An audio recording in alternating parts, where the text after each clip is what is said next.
The day you realize they were never coming back. Carl Jung. Carl Jung observed that the sharpest grief we carry is rarely for the person who left, but for something in ourselves that we had loaned to them without knowing it. Before we go further, let's sit with something Jung wrote, plainly, in Volume 10 of his collected works. He said, "In each of us, there is another whom we do not know." And I want you to feel the weight of that for a moment, because the day you finally accept that they are not coming back is very often the day that stranger inside you, starts to speak for the first time. Jung would stop you right there and say, "Do you see it? You did not only lose a person, you lost the place where a part of your own psyche used to stand." And grief that size is never only about the one who is gone, it is about the door inside you that their absence has left standing open, cold, and finally visible. And here is the thing about a door left open like that: you can spend years walking past it, glancing in, closing it a little, only to find it swung open again the next morning. Because a door held shut by willpower is not the same as a door that has actually been understood. So here is where I want to meet you, quietly. Before we start, I say to myself, I no longer need them to return in order to become whole. I recognize that what ached was not only their face, but something older in me that wore their face for a while, and I make the unconscious conscious. Say it with me. I make the unconscious conscious. Again, I make the unconscious conscious. And if you are watching this because someone did not come back, and some door in you has been standing open for a long time, know that you are not the only one who has sat in that particular quiet. Many have sat there before you, and many are sitting there now. This teaching continues tomorrow too, and if you would like it to find you again, you are welcome to subscribe, so that the next fire we sit by is easy to find. Now, if something in you just went a little quiet hearing that, type the 2 words, "face it," in the comments, and let it be your seal for what we are about to look at together. The first key is that the ache is not a lie, but it is not aimed where you think it is aimed. Jung taught that within the psyche there lives a contrasexual figure, what he called the anima in a man and the animus in a woman, an inner image of the soul that most of us never meet directly, because it is easier and far more thrilling to meet it wearing someone else's face. When you fell for them, you were not only seeing them, you were seeing your own inner figure lit up and walking around in the world, borrowing their eyes, their voice, their particular way of going quiet at the end of a sentence. Because the figure does not care about accuracy, it only cares about finding a screen bright enough to be projected onto. Jung recalled in his memoirs a moment he described simply as, "It is art," meaning that what moves us most in another person is often less their literal self and more the shape the unconscious paints onto them. Think of an ordinary evening that felt like nothing at the time. You are sitting across a table from them. They say something small, and something in your chest opens like a window. You tell yourself it is them, only them. But Jung would ask you to notice that the feeling arrived faster than the knowing. That is the fingerprint of the inner figure at work, painting first and explaining itself later. Think now of a quieter evening, folding laundry, or driving home in the dark. A memory of them arrives uninvited, and what aches is a particular warmth you only ever seem to feel near them. You assume this proves they were irreplaceable, but a thing with that much shape was never a stranger passing through you. It was something of yours that found a willing set of shoulders to rest on for a while. A coat you own, worn for a season by someone who happened to be standing there. The feeling always outran the facts, which means the ache is not lying to you about its size, only about its address. You keep mailing the missing to the wrong door. So when they left, part of what broke was the frame around that portrait, and it is no small thing to grieve a frame. Many spend years mourning a frame as though it were the only wall the painting could ever hang on, wondering what is wrong with every new face. When nothing is wrong with them, they simply were never going to be the wall the light happened to fall on once. But here is the reframe. The portrait was never lost, only unhung from their wall. The light itself was never theirs to keep. It was always yours. It was in the room before they walked in, and it remained, quietly, patient, long after they walked out. I stop confusing the frame for the painting. The second key is what Jung called the glow, and then the fade. In his own words, this figure is unconsciously projected upon the person of the beloved, and projection has a particular signature. It arrives with a heat that is out of proportion to how well you actually know the person. Think back honestly. In the early weeks, did you know them, or did you know the feeling of them? The two are not the same, and most of us have spent years mistaking one for the other. Notice how fast the glow arrives, faster than any real evidence could ever justify. A stranger says one true-sounding sentence across a crowded room, and something in you leaps toward them, as though you had been waiting for that exact voice your whole life. That speed is the tell. Understanding takes time. Projection takes none. Imagine a woman who falls, again and again, for a certain kind of quiet, unreadable man. Each time certain this one is different. Each time the same ending arriving on a slightly different date. This is not bad luck. Jung would say this is the unconscious repeating an experiment it has not yet learned from. Casting the same inner figure onto a new face, hoping this time the face will hold. Picture her 3 months into it, the way she explains him to her friends.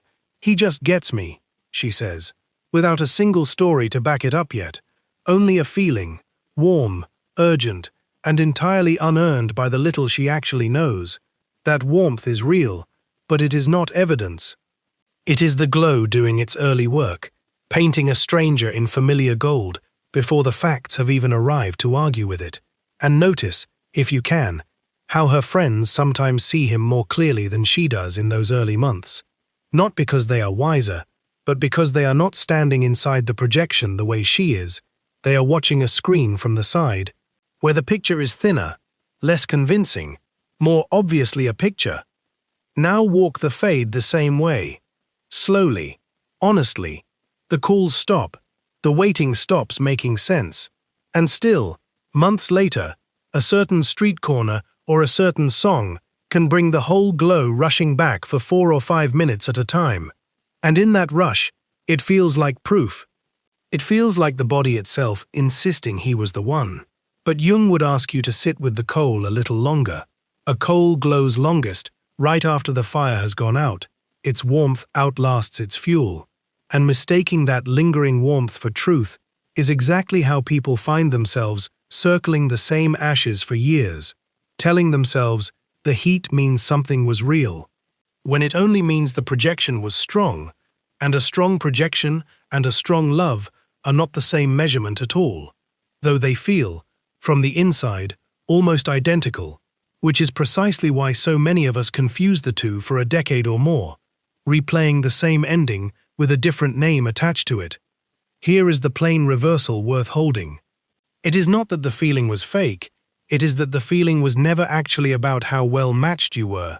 A glow this bright can happen with someone who was, in the clear light of hindsight, entirely wrong for you, because the glow measures the strength of your own inner figure searching for a resting place, not the suitability of the face it landed on.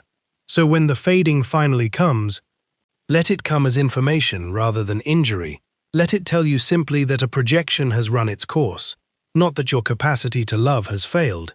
And let it tell you something else too, that the next glow, whenever it arrives, deserves a slower kind of watching, not to kill the wonder of it, but to let the wonder sit beside a little patience, so that by the time the fade comes, if it comes, it finds a person who already knew what was happening and did not need to be surprised by it. I let the fading be information, not injury. The third key is the hardest one to hear kindly, so let me say it slowly. Jung named this inner pairing the syzygy, an ancient word for a yoked pair, the idea that the psyche naturally seeks its own inner marriage, a masculine and feminine principle meeting within one person, long before either ever meets another human being, and he wrote of this figure in exact words.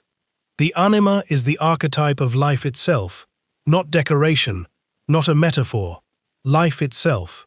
which is why losing someone who carried that image for you can feel less like heartbreak and more like a kind of dying, because in a sense it is. A small death of the arrangement you had built, where someone outside you was doing work that belonged, all along, inside you. This yoking is old, older than any single love affair, older than the two of you. It is the same pattern in the ancient stories of a king who cannot rule without his queen, a sun that cannot mean anything without a moon to answer it. An old alchemical drawing Jung studied for years, of a king and queen standing on either side of a single vessel, not two separate figures at all, but one process wearing two faces. Jung meant this structurally. The psyche is built in pairs, and when it cannot find its pair within, it will always go looking outside, wearing whatever face is nearest and warmest. This means the ache you feel is not proof you chose badly. It is proof something in you is built to seek its other half, and had not yet learned it could be found without a stranger's help. Imagine a man, ordinary, decent, who spent 11 years building a life with his wife, and when she finally leaves for good, he does not only miss her laugh or her hands, he finds himself, at odd hours, feeling unfinished, as though a sentence inside him has lost its other half. This is the syzygy calling into a house gone quiet, mistaking an absent person for the only shape it knows how to answer. Notice his grief arrives, not as one wound, but as 100 small unfinishings, a coffee cup he still buys two of, a silence at the table that used to hold a second voice, a decision he almost asks her opinion on before remembering there is no one there to ask. Each of these is the same inner structure, reaching for its answering half, and finding only the shape of where that half used to stand. Neither walk an ordinary day. The way this actually shows up, you wake, and for one unguarded second, reach for a phone with nothing from them. By 9, a stranger laughs a certain way across a room, and your chest turns toward it before your mind can stop it. By noon, you catch yourself composing a sentence to tell them about your day, with nowhere to send it. By afternoon, you hold some small thing you would have bought for them once, and set it down slowly. By evening, you are worn thin, not from any one moment, but from the sheer tonnage of small returns. The mind reaching for a groove that used to be filled, finding air. If you notice this in yourself, you are not broken. You are watching the syzygy do exactly what Jung said it would do.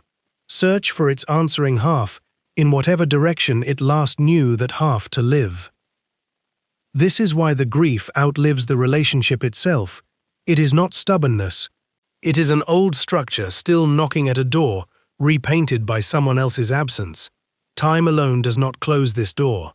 Understanding does, which is why some carry this ache for 20 years, still knocking, still confused about which door they are even standing at, when the truth is not that the knocking needs to end, but that the address needs correcting. Pause for a moment right now, and pick one real moment from the last week where you reached for them out of habit, not longing, just habit, and ask honestly, was I reaching for a person, or for a feeling I have not yet learned to find inside my own chest? That is the whole of the exercise. No need to solve it today, only to notice it. Resist the urge to rush straight to fixing. The syzygy is not solved by force.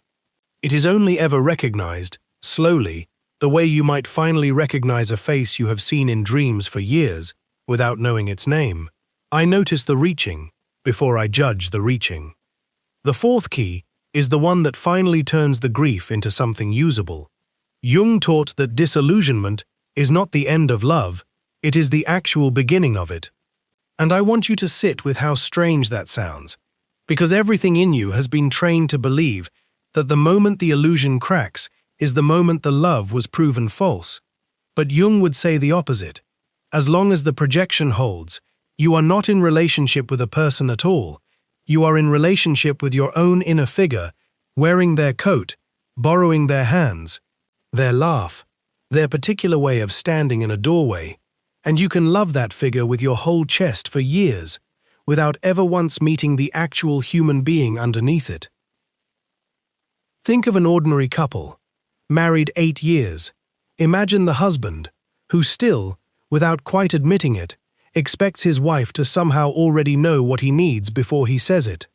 The way she seemed to in the very beginning, when every glance felt like recognition, and imagine the quiet resentment that builds in him on some ordinary Thursday, when she simply does not know, when she is only a woman, tired, distracted, making dinner, not a mirror, not an oracle, not the inner figure he fell for.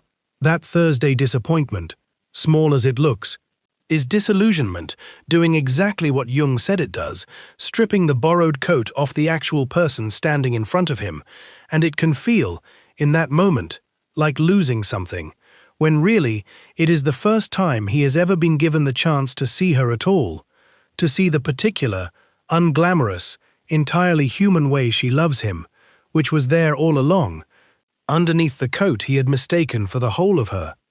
Now take that same mechanism and stretch it across a whole relationship that ends. The day the coat finally comes all the way off, the day they are undeniably, finally, not coming back, is the day you are free to ask a harder and far better question. Not who will complete me now, not who will arrive next to finish the sentence I could not finish alone, but what was it in me that needed completing so badly it went looking for a face to do the work. This is not the language of some cosmic other half, arriving on schedule to finish you. Jung never taught anything like that. No destined match waiting across the world. No missing twin. Only this. An inner figure that has been asking, patiently, quietly, for a very long time, to be known directly instead of borrowed, to be lived instead of loaned out. So let the disillusionment do its slow work. Let it be less a wound and more a widening. Let it take back from you the old belief that love only counts when it arrives finished, and give you instead the far sturdier thing, a love that begins only after the illusion has already broken, and you choose, anyway, to keep looking, whether at another person someday or simply at yourself, and notice that this widening does not arrive all at once either. It comes the same way the disillusionment itself came, in small Thursdays, small ordinary disappointments that turn out, on closer look, to be small ordinary gifts. I stop waiting for completion to arrive by mail. If what I have just said landed somewhere quiet in you, I would be glad to keep teaching you this way. So consider staying, and letting the next one find you when it's ready. The fifth key is the day itself, the one named in the title. So let's stand inside it together, piece by piece. First, consider what that day actually contains. It is rarely dramatic. It is not the funeral or the final argument or the moving truck. More often, it is a Tuesday, an ordinary hour when you finally stop checking, when the small ritual of hoping that you did not even know you were performing simply stops performing itself, and in that sudden silence, you hear something else. Quieter, older, that was there before they arrived and will be there after. That is the moment Jung would call the projection finally breaking, the light that had been thrown onto their face swinging back, like a lantern turning, and landing, for the first time in a long while, on you second. Consider what breaks in that moment, and what does not. The fantasy breaks, the specific hope that this one person would carry your inner figure for the rest of your life. That breaks cleanly, and should be allowed to, but the figure itself does not break. It cannot, because it was never actually theirs to take with them. A thing thrown outward can always be called back. This is the quiet miracle hiding inside the worst of this grief. The parts of you that you thought left with them never actually left at all. They are standing exactly where they always stood, inside you, only now, without a face to hide behind, finally visible. And visibility, Jung would remind you, is uncomfortable before it is useful. The light that reveals a room also, for a moment, reveals the dust. Third, a small ordinary story. Imagine a man who spent 2 years certain a particular woman was, as he put it, the only one who ever really saw him. When she finally leaves for good, he does not fall apart all at once. Instead, he notices, for months, a strange flatness, at the exact hour they used to talk on the phone, 7 in the evening, a blank where a voice used to live. He assumes this proves how much he loved her. And it does prove something, but not quite that. It proves how completely he had handed a part of himself to her keeping, the part that wanted to be seen, the part that could only seem to arrive in his chest wearing her voice. And on the day it sinks in that the calls are not coming, that 7 in the evening is simply 7 in the evening now, he does not feel relief exactly. He feels something stranger, a room opening where there used to be a wall, and it takes him a long while to understand the room was always there. He had simply never furnished it himself. He had assumed for years the key belonged to her, when it had been in his own pocket the whole time, unused, growing cold from disuse. Fourth, let's walk the day itself, hour by hour. The way it might arrive for someone reading this right now, imagine waking at 6, and for one dazed second before memory catches up, reaching sideways in the bed, the way you always did, and finding nothing. And here is the strange part. Some mornings that nothing still stings, and this particular morning, for reasons you cannot name, it simply does not. By 8 you are making coffee, and you catch yourself not composing the small funny sentence you used to save to tell them later. By noon you pass the restaurant where you used to sit, and the memory arrives the way weather arrives, present, then passing, rather than the flood it once was. By 2 you notice, almost with surprise, that a full hour has gone by without thinking of them at all, and instead of panicking at the forgetting, you simply let it be. By 4, the hour that used to be thick with waiting, you notice you have simply been living, unremarkably, without checking anything, and it is only at 6, sitting somewhere ordinary, that it lands, not as a thought but as a fact in the body. They are not coming back, and instead of the old panic, there is only a strange, wide quiet. That is the day. It rarely announces itself. It arrives disguised as an unremarkable Tuesday, asking nothing of you but to notice it. Fifth, consider the danger hiding inside that very stillness, because there is one, and Jung was honest about it. The temptation, once you realize they are not coming back, is to go looking immediately for the next face to hang the portrait on. Another relationship, another obsession, another cause. Anything to avoid the discomfort of holding the image yourself for a while. This is not a moral failing. It is simply the psyche seeking the fastest route back to warmth. But it postpones the real task. Because the actual work, the individuation Jung spent his life describing, is not to find a better vessel for your inner figure. It is to slowly, patiently, learn to carry it yourself, to let your capacity for feeling, for depth, for that particular tenderness or fire, live inside your own chest, without needing someone else's face to justify its presence. And notice how quickly the world will hand you 100 quick vessels, the very week you stop checking your phone. A new face, a new distraction, a new cause, none of them wrong exactly, but all of them reached for too quickly, simply postponing the same appointment with yourself. Sixth, consider what this means for the ache itself, because the ache does not vanish on that day. It should not. Jung never taught that insight erases feeling. He taught that feeling, once understood, changes its address. The longing that used to point outward at a door now points inward at a room in yourself you have been neglecting. And grief that finds its true address stops wandering the way it did when it thought the person still held the key. An ache with an address can finally rest somewhere. An ache that is only lost just keeps circling the block, knocking on doors it has already knocked on 100 times, hoping someone different will answer seventh. And here is where I want you to feel this personally. Somewhere in the last few days, you have caught yourself hoping, in some small, unguarded way, that some form of them, a message, a memory, a version of the old feeling, would still find its way back to you. And I am not asking you to be ashamed of that. Only to notice, gently, that the hope was never really for their return. It was for the return of a feeling you have simply forgotten you are allowed to generate yourself. Without their permission, without their face, without waiting for a screen to light up before you let yourself feel something warm. Eighth, and there is a quieter thing underneath even that. The day itself is not owed a single dramatic feeling. It does not have to arrive with tears or relief. Sometimes it arrives almost apologetically. small, unmarked, the way a season changes without ceremony.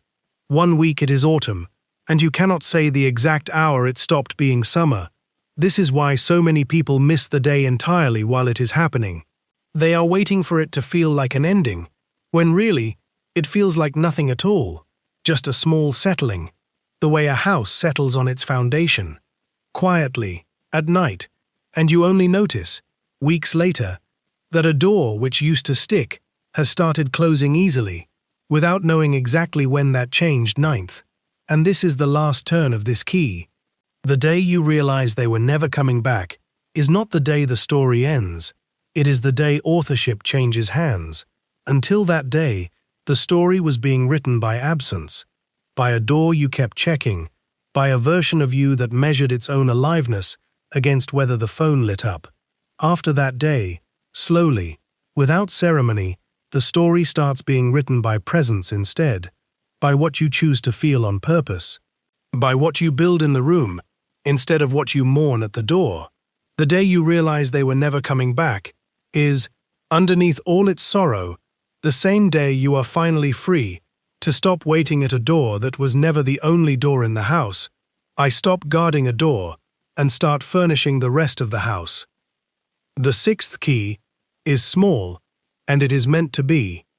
Because after everything, after the syzygy and the projection and the long ordinary Tuesday, when the hoping stopped, what remains is not a revelation, it is a room in you that used to be occupied by someone else's absence, and is now, slowly, becoming occupied by your own presence instead. And I want you to see what that actually looks like, not as an idea, but as an evening. Imagine you come home at the hour you used to call them, or the hour they used to call you, and for the first time in a long while, you do not check the phone before you have even set down your keys. You put the kettle on, you sit by the window while the light goes from gold to grey, and something in you that used to strain toward the door simply does not. This is not numbness. Jung would be careful to say that. Numbness is the shadow's counterfeit of peace. This is something else. This is a nervous system that has finally stopped rehearsing an arrival that was never going to happen. Second, consider how this shows itself in the smaller currency of a week. A song comes on that you once shared, and it moves through you the way weather moves through an open field, felt, real, and then gone. Rather than a storm that used to flatten the whole afternoon, a date passes on the calendar that once would have wrecked you for a week in advance, and this year it arrives, and it leaves, and you notice it leaving almost with surprise. You find yourself, without deciding to, making the tea a little more carefully, sitting a little longer at the window, as though some part of you has quietly promoted this small evening to something worth attending. Third, imagine a woman who used to dread the drive home because the empty apartment felt like a verdict. Every evening the same small grief waiting behind the door, and slowly, without any single dramatic mourning, she notices she has started talking to herself while she cooks, not out of loneliness, but out of company, her own company. She has begun, without naming it, keeping herself as an appointment, buying the flowers she used to wait for someone else to bring, cooking the meal she likes, rather than the one that was easiest to share. Small things, none of them proof of anything by themselves, but together, a pattern. Fourth, consider what Jung meant when he said the sole purpose of human existence is to kindle a light in the darkness of mere being. He did not say the light needed a witness. He did not say it needed another face across the table to count as real. The lamp that stays lit in an empty room is still light. It does no less work for having no audience. Fifth, notice the temptation that still lingers here, quietly. The temptation to mistake this new stillness for something small, to think that because no fireworks arrived, nothing really changed. But this is exactly how Jung described real change happening, almost embarrassingly ordinary, arriving in a Tuesday kettle, and a window, and a song that no longer wrecks you, not in a thunderclap. Sixth, and this is the last turn of this key. The room does not stay empty, and it does not need someone else's face to fill it. It is filling itself, slowly, with your own noticing, your own tea, your own particular way of watching light change on a wall. And that is not a lesser life than the one you thought you were building with them. It is simply the first one that was ever entirely, undividedly, yours. I let my own presence be enough light for the room. Here is the whole picture. The ache was never fully about them. It was about the inner figure they were carrying for a while, without either of you knowing it. The glow and the fade were the signature of projection, not proof of destiny. The syzygy inside you was always seeking its own marriage long before it met a human face to borrow. Disillusionment was never the death of love. It was love finally being asked to grow up. The day they did not come back was the day the lantern swung home to you, and the small quiet room that is left is not empty. It is finally, simply, yours. All 6 of these were never 6 separate teachings. They were 6 turns of the same single key. The key that says, what you thought you lost outside yourself was only ever waiting to be recognized inside. And so I stopped standing at that door. I let the unconscious speak instead of ache in silence. I turned the lantern inward and let it light the room I am actually standing in. The day you realize they were never coming back, is it possible that it was never a door closing at all, but a light, quietly, finally, turning toward home?